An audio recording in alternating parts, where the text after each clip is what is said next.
actually see their printer. And I know that disappoints some people or whatever, but let me relate something to you. Nanui Yangi Hangul Meo Chosumida. And that's Hangul, which I learned in Korea because I shipped something, or someone that I was working with shipped something that should never have been shipped. So I spent 90 days of my life living on the floor, working at Samsung, mopping up sulfuric acid, doing weird stuff that I would never normally do because I shipped something that wasn't right. And that's kind of why we stuck to our guns all along. So this weekend, we made a couple of good prints, we made a couple of bad prints. We saw some glitches in the way we were doing things. Some of it was cosmetic, some of it was mechanical. We were blessed to have a guy with John's personality and experience because he's able to identify and express in a way that was easy to accept and to jump on and to move with. And we got a lot of details worked out that had bugged me for a long time.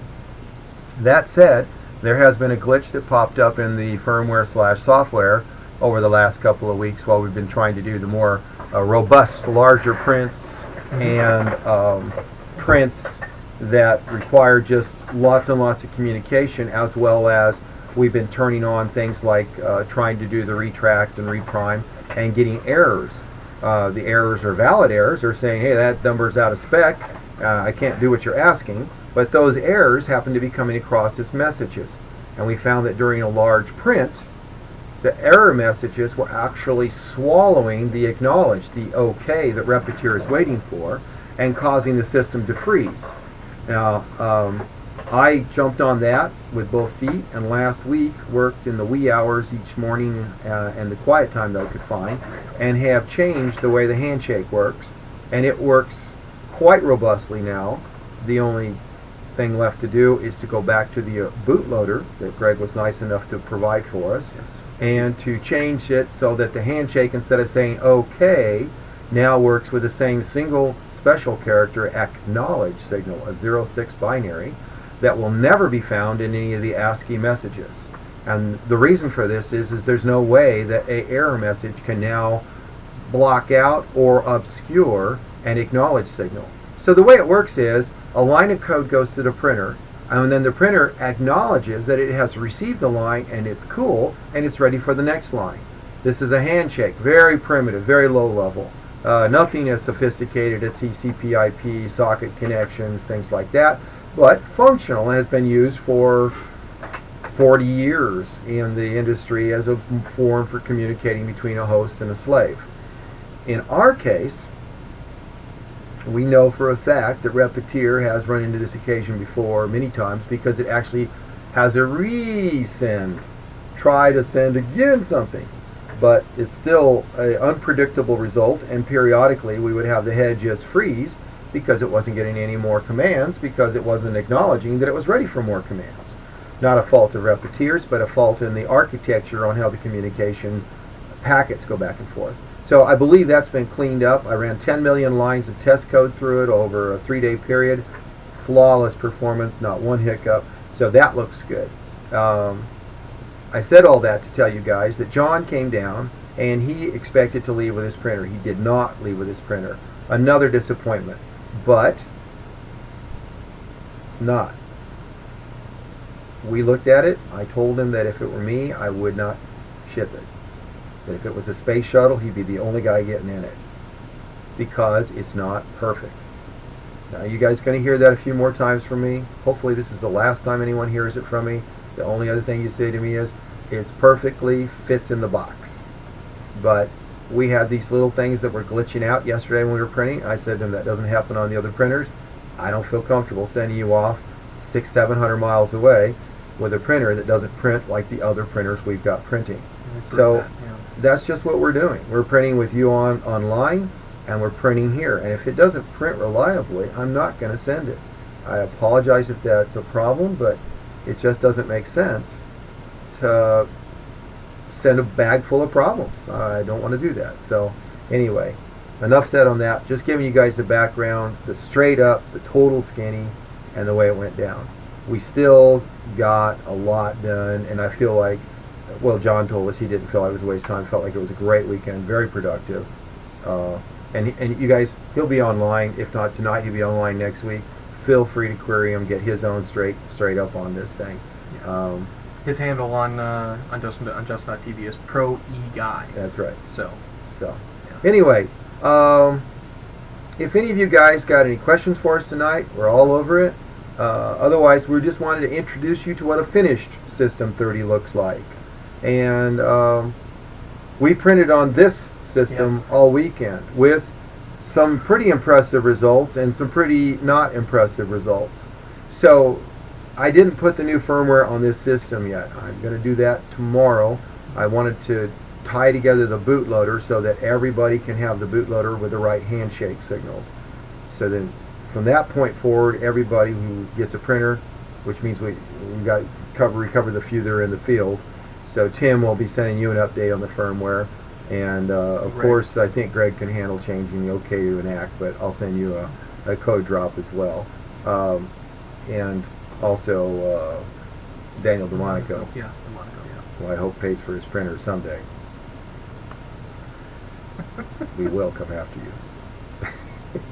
He's a college student. You have to scare him a little bit. Anyway, and also Gaston. I got to send Gaston. Oh, yes, Gaston. I got to send him the 407 card and have him change it out, so he'll be up to date.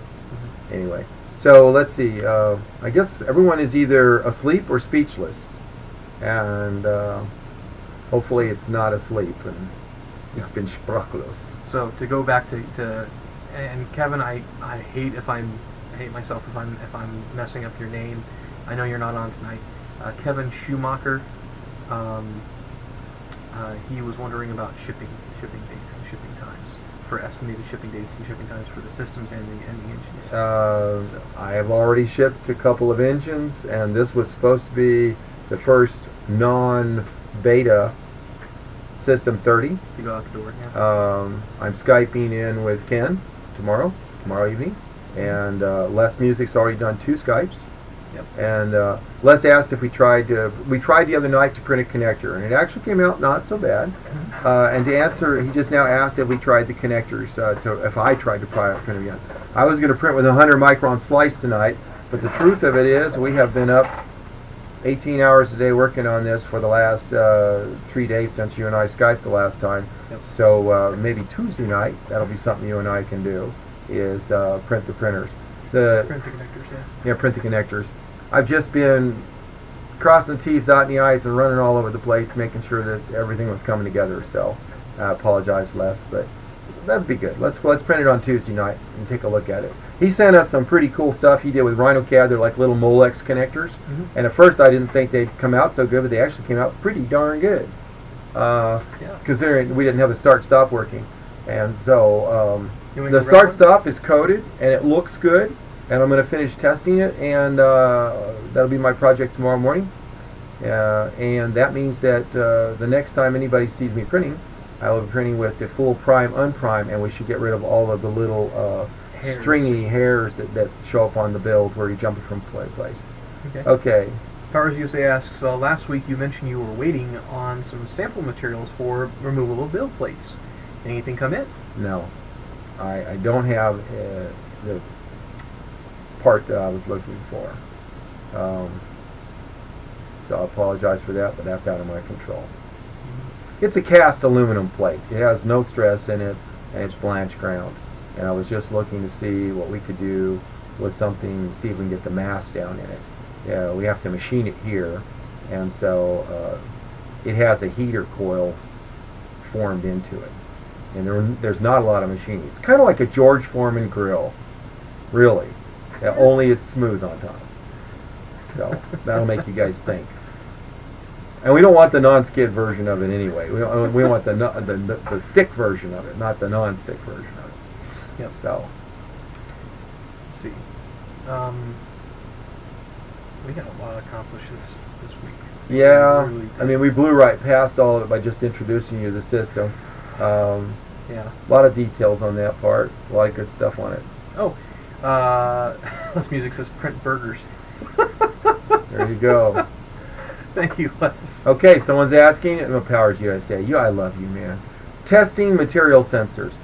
We installed the material sensors. They look like they're tripping. but I haven't opened up the firmware with them. So the sequence for me, and that's really this focus for this week, is besides Skyping with you guys who are about to get your printer shipped to you, is I've got 3 firmware issues. One is to check out the OK, which I've already done, but I got to put it on the system now and actually do more prints with it. Number 2, I have to go and make the prime unprime, verify that it's functioning, and then adjust the scale on it. Number 3 is to implement the material sensor so that it gives back a signal if it's missing. And then we actually have 2 more firmware things, which I can surprise everybody, but I'll tell you what it is. To enable, sorry, I'm looking for the right word, to enable the stall sensors. And then 4th is to come up with the stall sensor recovery routine and test it out more. So we saw a couple times over the last 4 or 5 days it would have been really helpful to have that. And so we even printed with when John was here. We actually did one where it failed, meaning we forced failure, and then we did try to recovery on top of that, so you could see that you could actually do that if you dial it in. Yeah, you know, so there's a couple of ways of doing this, and there's 2 separate things. One is this: if your build goes bad, like you run out of material, something like that, or you want to pause it. Then recovering from that should be as simple as just placing the tip at the right Z height. It should find that Z height in the code and then say, okay, I will start this new layer. I will start printing this layer where it left off on this layer. So that's one recovery mode. The other recovery mode is when it detects that it has lost its position. That recovery mode is where it goes and homes and queries you and says, I've lost my position. Should I retry to start where I think I left off, or would you like to look at the build and give me a little coaching? So that's the recovery mode for when the stall sensor trips off. And I haven't focused on that because I'm working on other items that affect whether or not it's going to stall. So it seemed like it was making sense to do that. All right, small motor with smaller diameter hob shaft. From Paris, USA. I did make a smaller motor hob shaft, but have not tested it. And again, that will be something that we do this week. Just been a very hectic, focused week. We did a lot of machining this week. We made a lot of parts that were needing to be modified or tweaked, and then as you guys can see, we polished a lot of stuff up. So I'm trying to think if there was anything else I really wanted to tell anybody. I thought getting the filter mounted was pretty good. I thought the tool trees was pretty good. We also redesigned and re-engineered a few things you did on the touchscreen for the systems, whereas to where to put some of the electronics, because that was just a little bit of an issue because we were dealing with just a little bit of space in the actual chassis. Yeah, that's true. We have that there. So, and you'll notice we do have a cover for the display now, which we have not had up until today. So, I like the cover. It's plastic. It's lends itself. Very strong. And then we got the lock down here, so you can see it's the touch part of it. Just no problem. Of course, that one doesn't have the touch screen because they didn't want it. I don't know. We each like what we like. I like the touch screen. It was fun to see someone reach for a touch screen when it wasn't there. Yeah. That would be me. I kept going and pushing on the screen going, why isn't it moving? Hutch was totally amused at my lack of aptitude. Yes. The other thing that we worked on, the other thing that Carl, the guys worked on this week was this guy. Oh, absolutely. When it comes to actually putting this guy on. Absolutely. So you could easily put it on, pull it off. And Carl, I'm sorry, not only this part, but also the shaft that goes up and down that holds that he showed you guys at the very beginning where the material's being held. So instead of having the cross member that goes in roughly about three quarters of the way up, in this case you don't need to have that. So, Carl's face froze. Hopefully I didn't say something that I wasn't supposed to say. When he said shaft, I was totally lost. I don't know what he's talking about. It's the cross member, the bar that goes from the top all the way down to the bottom, where you drill all the holes in to actually put the material, the holding material. Oh, the material holder's main support bar, not the shaft. The shaft is what I get on payday. I'm sorry, I got questions. I got questions about Georgia Tech today. What so is he talking about? Anyway. Anyone who's gone to Georgia Tech understands and knows what the heck the shaft is. That's the truth. Yes. Okay, so Eagle and Jay, good question. You. When does Hutch post his pamphlets and brochures? Imminently. Yeah, So, that's what I want to know. Sorry. I've been doing a lot of other particular sales work. So a lot of the behind the scenes stuff that has to be done. Don't worry, his feet are on the coals So, right now. Yeah. So, Exactly, Eagle and Jay. Yeah. what does that mean? It's basically crack the whip. Yeah, exactly. I like it. I like it. So, That's good. Yeah. It's close enough, man. Yeah. We hear that sound all the time. We're starting to think it's a natural bird sound. Exactly. So, my dog even barks with that sound now. Sorry, guys. And we might be a little punchy. We worked till 12:30 this morning and got back up at 6:30 and went right back at it. So we're a little bit on caffeine high, you might say. These hearts, I mean... Yeah, we look just dazed and confused. We're just pleased with where we're at, and the next thing is going to be, let's see what the right word is.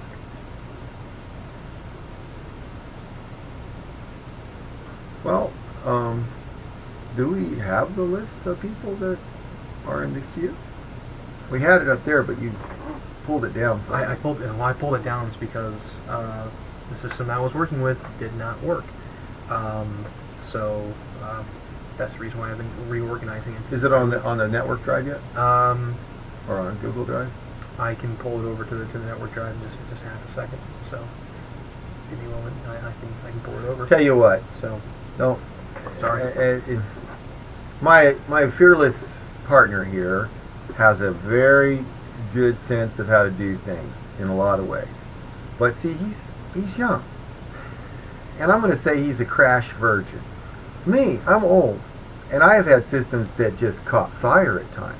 Or you went to boot them the day you were going to get the demo of your life, only to have it not boot. And I'm sure guys like Les Music can give you some horror stories. But the bottom line is, we're going to put a lot more of our customer information onto our network drive. Yep. Don't worry, it's not accessible to the public. No. But right now, it's only in one place on one computer.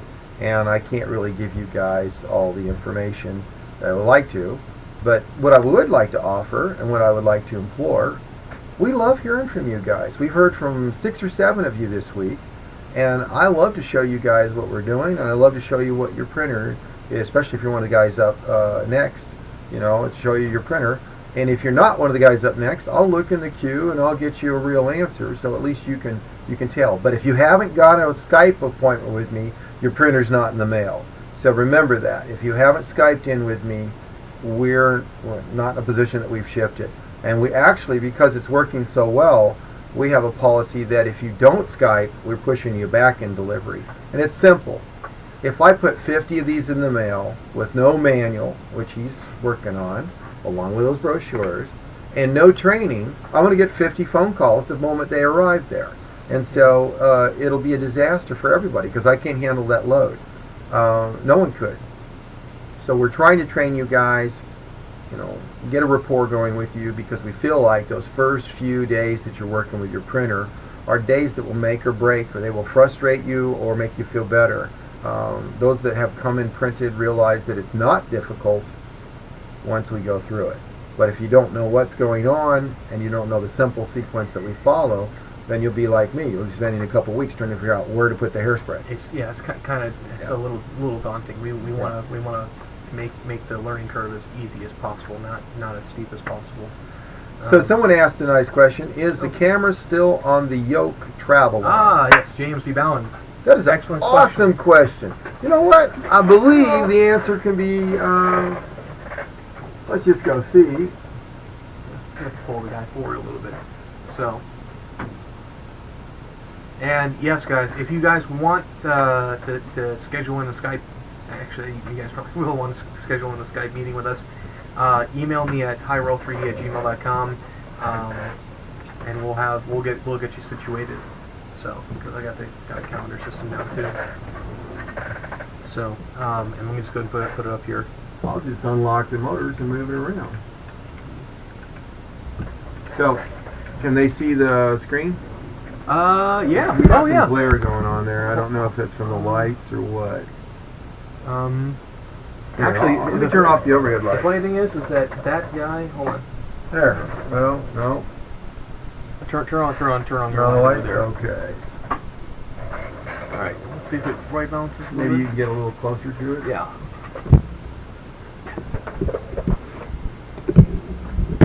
See, we're on the PC that's embedded, Mm-hmm. and here you can see the bed.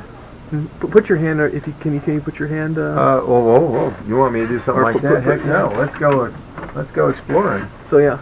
And so the camera is working. There you go. Yeah. Yeah. And They can see that. Yeah. so yeah, the camera's there and the camera works. Mm-hmm. Just in case anybody wants to know. And what's cool is you could actually do this. There we go. Edge detection. And that's how we plan on making this thing smarter than a kangaroo. Yep. Alright, so there you go. Great question, JMC Bowen. Yeah, thank you very much. Okay. Let's see. You stopped updating the Kickstarter page on the HYREL site. Yeah. I will be fixing that. Sorry. Thank you for letting me know, Eagle and Jay. I will be fixing that. And brochures mean more money as we will start to order tramming kits.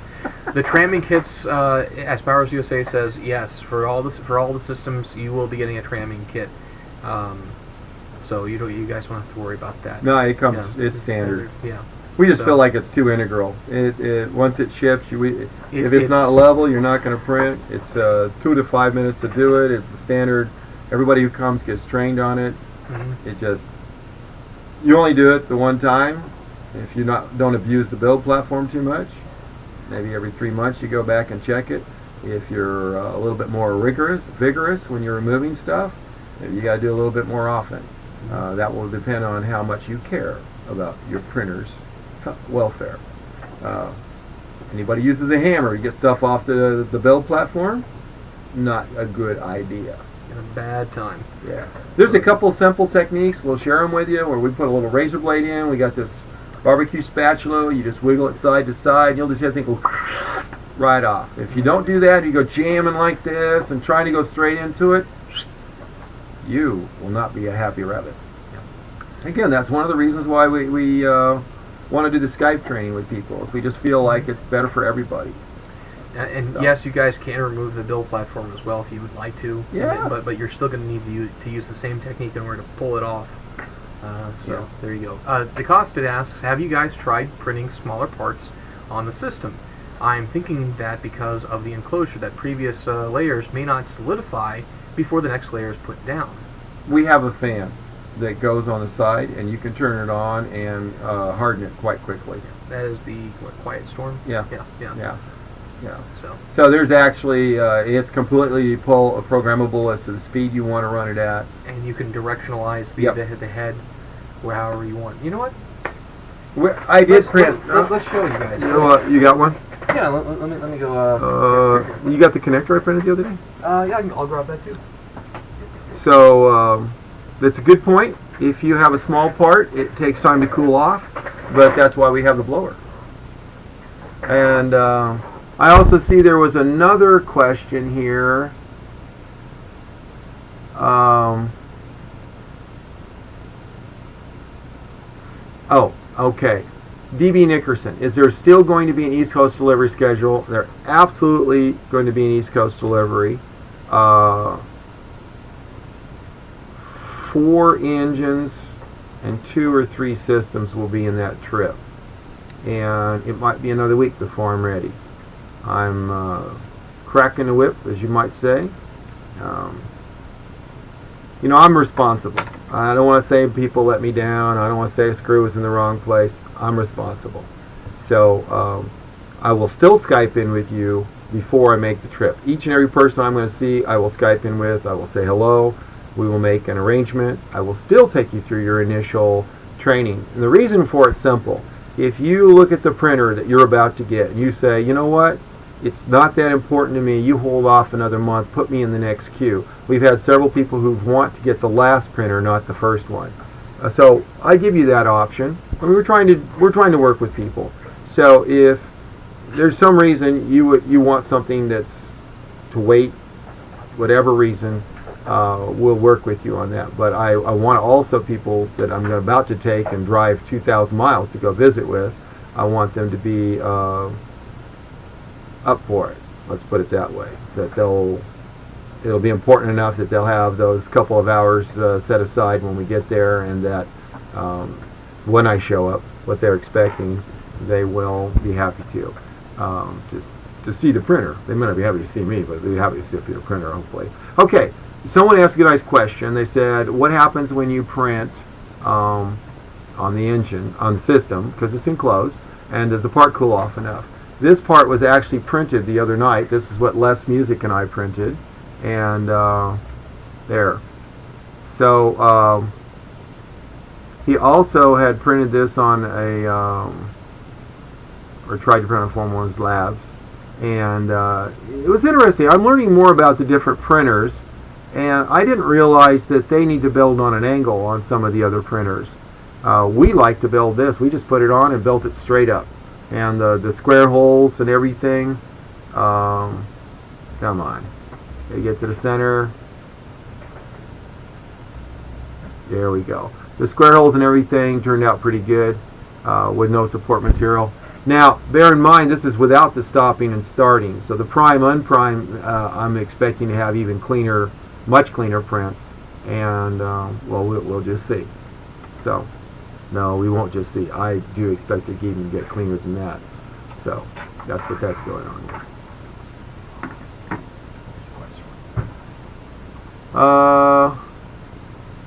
Okay, let's see what we've got. Anyone just say, oh, did the brush issue change again since the last broadcast? You know what? You got me fuzzy on the brush. I know what he's talking about. You talking about where I mount it and get it off the belt platform? Listen, here's the deal with that. It really isn't going to affect shipping the printer any, because we're not going to change the brush today. What we are going to do is we're going to put the 2 mounting holes for a new brush system should it come into existence. So we could just send it out if it fits its ship's box, and you could screw it into the system. Or engine. It's the same thing for both of them. I try to be candid. When I think something's working good, I like to brag about it. When it's not working good, I have to own up to it. You know, I mean, so the brush kind of works. In some situation, it works good. But the truth of it is once you get into a build and you move down an inch or two, the brushes that exist isn't that great of a solution. I don't know. Do you have the motor that's mounted with a brush? It doesn't matter. Oh. Let's just say it's going to be something that follows on more than likely. That the brush that we currently have and the needs that we currently have, they fit some needs better than others, and it performs better at times than others. So it still prints fine. You just have to do a little maintenance with the brush once in a while to make sure the gunk is not on the tip, which is not a perfect solution in my opinion, and that's why we will continue to move forward. But if that's the only thing that between you and a good build, I'm pretty sure you guys who brush your teeth at night will probably also take the time to take about 4 seconds out as part of the build warm-up protocol, which we go through a little ritual while the hot head's warming up and the build platform's warming up. We zero the printer, clean off the tip, run a little material, make sure that it's coming out nicely, and then we start the print. So that'll be part of your ritual for now. That's the way it is. All right. Just so you guys can see it. My